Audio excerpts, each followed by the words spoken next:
So this part is about just doing a simple drill, and we'll do Kum Sau and with our leg.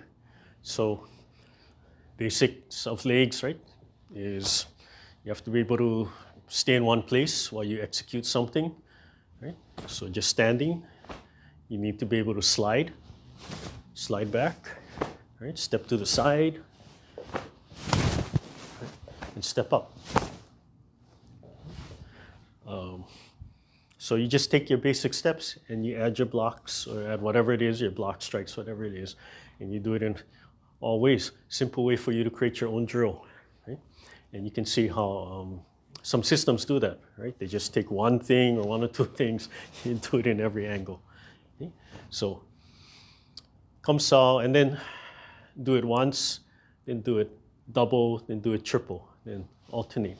So sliding. Right? Sliding. I've developed a habit, if I do slow, I can just slide. But I've developed the habit of already shuffling, already stepping back and shuffling. Okay? But if I want to break it down for a beginner, just practice sliding until it becomes a speed drill. Right? You want a lot of velocity, you want that blood whipping down your hand. It's going to develop your ligaments, tendons, it's going to develop the bone. This is how the bone's going to grow and get thicker. You only do the speed on one hand, you're going to notice over time that bone gets much denser than this side. You can feel it. Okay? So good idea to do both. Even if it feels awkward, even better reason if it feels awkward, right? To do two sides. Okay? So back, step up, chasing, step up. You can do two legs, right? Alternate. One leg tends to be more dominant, which is a good reason to do two legs, right? Even if it never feels quite as comfortable, right? You're not quite as uncomfortable to do it. Okay? Sliding both legs.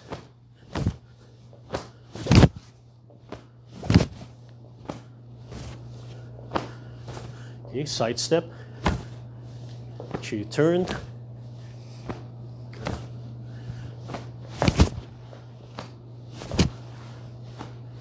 Correct your movements. Okay, and stepping up.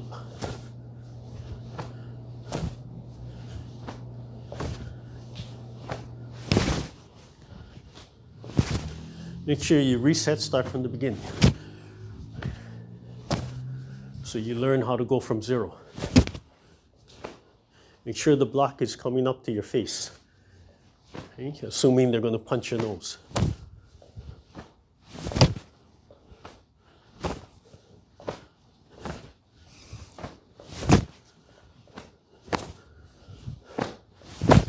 So you could just create a pattern. Okay? And then you want to double shuffle. So step up, 1, 2, chase. You have to chase somebody, right? 1, 2. 1, 2. 1, 2. Okay, same thing going back. 1, 2. You have to shuffle back. Slide, come back. Don't just come back and hide. If you're moving backwards, right? Block or punch at the same time. Try to negate that energy coming forward. So 1, 2. 1, 2. 1, 2. 1, 2. Okay, so you notice on that one, step up 45 and actually turned again. So that's going to help to teach you, develop the mobility wherever you are. You can turn, right? It's relative where front and back is. The person moves, you have to move with them. Shuffle, shuffle. So you could just keep going in a circle. Right? 1, 2, 3. 1, 2, 3. 1, 2, 3. Develop rhythms. 1, 2, 3. 1, 2, 3. Okay, and you can alternate 1, 2, 3. So if you're going to alternate, you can see you might not come all the way back, right? It's a shorter, second and third might be a shorter, just picks up and down, right? From here, it's just going to pick up and down from here and slapping down. So you also need to practice slapping right from here.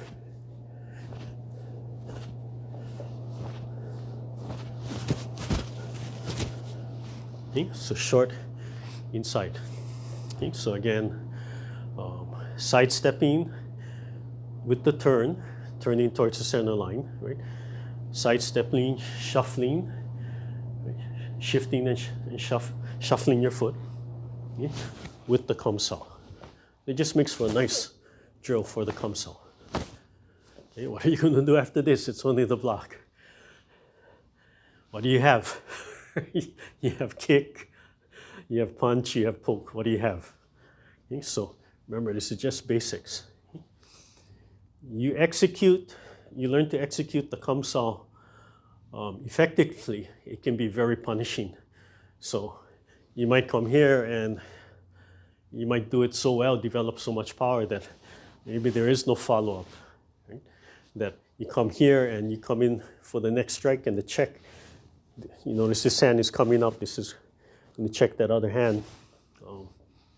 Might be over. Might be over. But you don't come here and wait to find out. Right? You're going to shuffle. So the shuffling can be following. The shuffling can just be a follow-through. But it develops that habit. Okay. So again, Kum Sau. Right?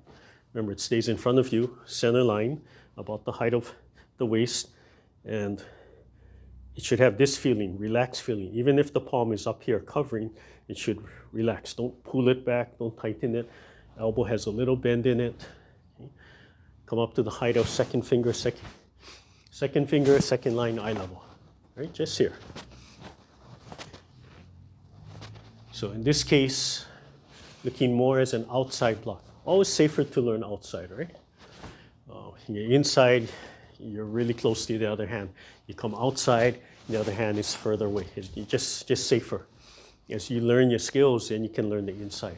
So inside could come out of Chin Sau, and then coming here, or Chin Sau and coming across. So if your left hand comes in, blocking from the inside, the right hand follows up, Kum Sau, right? And over time, you learn to adjust. Might not always come here, right? Might be more angled out there. Okay, all right. So Kum Sau, right? It can be a stopping, covering block with the shuffle. And don't forget, don't get stuck on the definitions, what kind of block it is, whether it's internal, external. Just about every block, every strike should be internal, external. So Kum Sau you might start off as a Kum Sau, but you might meet the hand and you might end up just pivoting on it. Right? So as you develop, you have that option. Right? And that can be done with other blocks. So the more blocks, the more options you have, right? The more blocks you have. It's all based on the same footwork. You can see how you can mold from one to the other.